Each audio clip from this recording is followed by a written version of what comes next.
batteries for a year with this fluid amplification, which we know is a contradiction in our science. We can't amplify fluid, but this other part of the IC did. This was the other half. So this type of technology is what the Air Force is holding right now. What about matter, antimatter batteries? I don't know anything about that. I can only relate on my dad's notes. As far as the craft goes, we know a lot about the craft. He left Burt Rutan a paper that I haven't taken to him yet, but now it's time to take it. What about gravity coherent waves? Using gravity, amplifying gravity? Well, you don't need to amplify gravity, and you don't need to do any of that if you have time travel. It's all related. Yeah, I met Al Pudolph. He came to the house. A lot of scientists came to Dad's house when he wrote the book. And when they came there, they said, we know that all our technology has taken place between the years of 1960 and 63, and nothing else has happened after that, so we knew we had been helped. Anything that happened after that was just an adaptation or a further expansion of what had already been put there in the reverse engineering.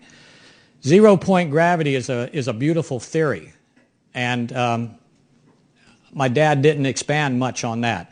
But if you think about the field around the craft and the no motors, no engines, no means of self-propulsion on this craft except for the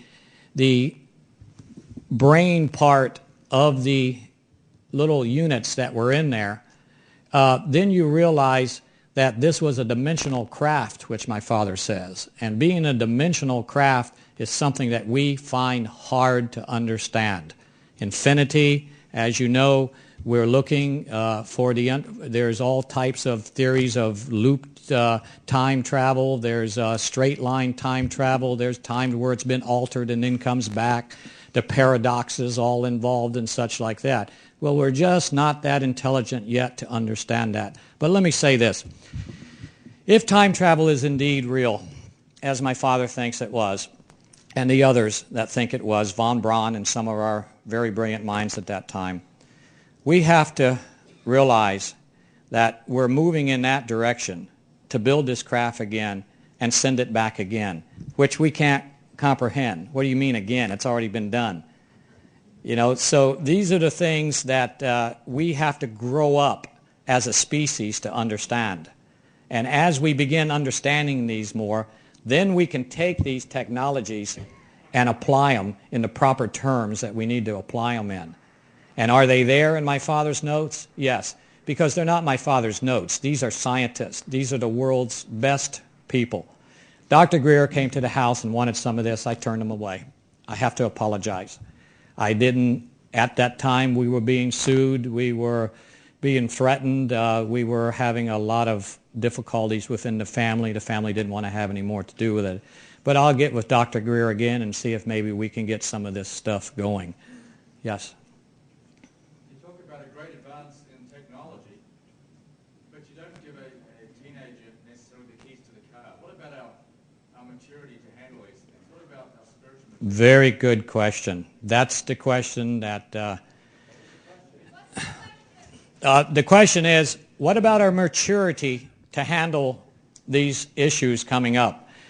You don't give the teenager the keys to the car without him being mature enough to drive the car and understand it.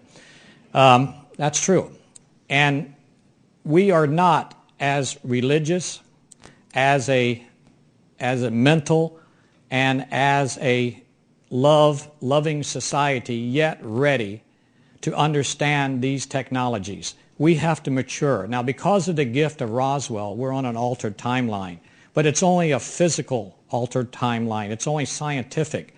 So we have to learn that mentally we have to be able to accept these gifts and understand them. We need to, it would change the face of religion. It would change the face of our society, which we want to do. But are you really prepared to make these changes? Dr. Greer talked about China being an emerging power. Well, are you ready to share with them? Or do you really want your price of gasoline to be $10 a gallon? Because that's probably what he says it will be.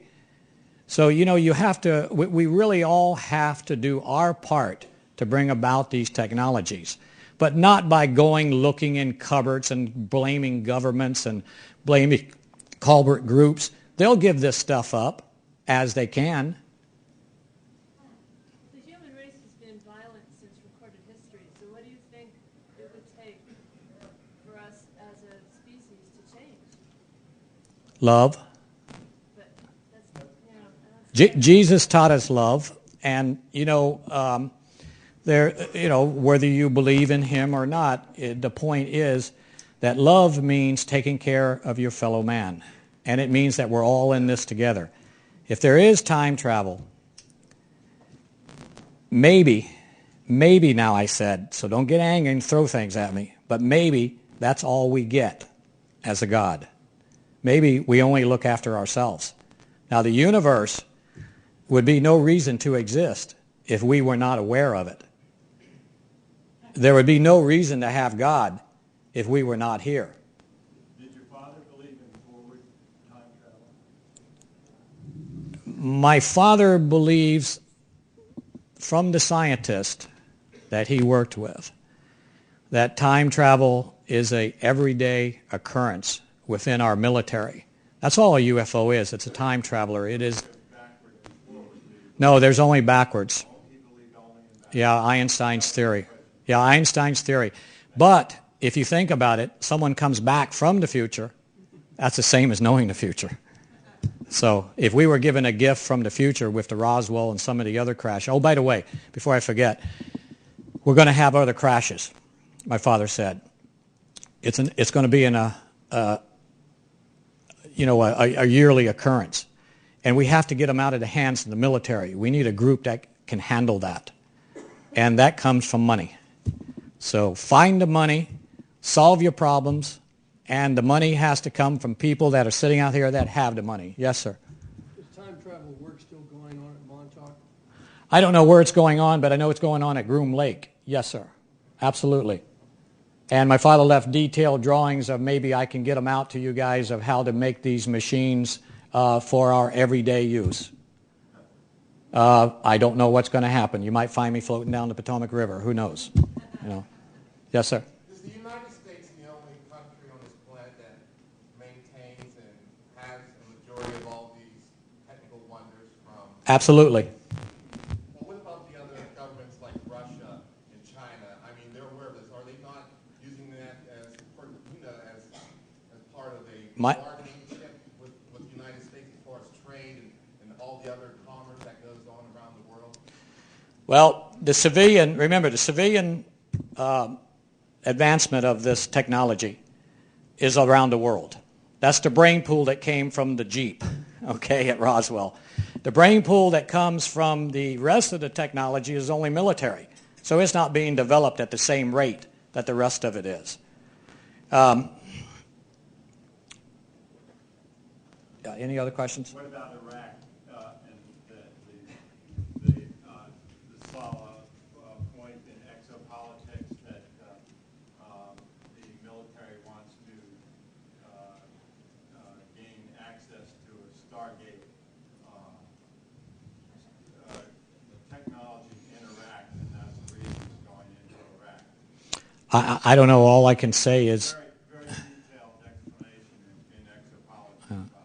well, the Roswell craft is a time traveling, so it is a Stargate. So, think of it that way. But what Yes, sir. about Iraq? I don't know. Yes, sir. Time loops, if they actually are capable of doing the time travel now, are they altering our time loops constantly? We live in an altered time loop right now because of the technology. But are they redirecting us as they can change the future if they go out into the future? That is Who's they? What do you mean? military, they have that capability? Yeah, the military has the capability, and I don't think my father thought that they don't understand it too much either, and that's why it's kept quiet until they learn more about it. Remember, the craft moves through all time and space simultaneously. Very hard to comprehend. But if you see a craft moving in the 50s, you could also see it moving in the year 2032. That's why it looks opaque. That's why it has oars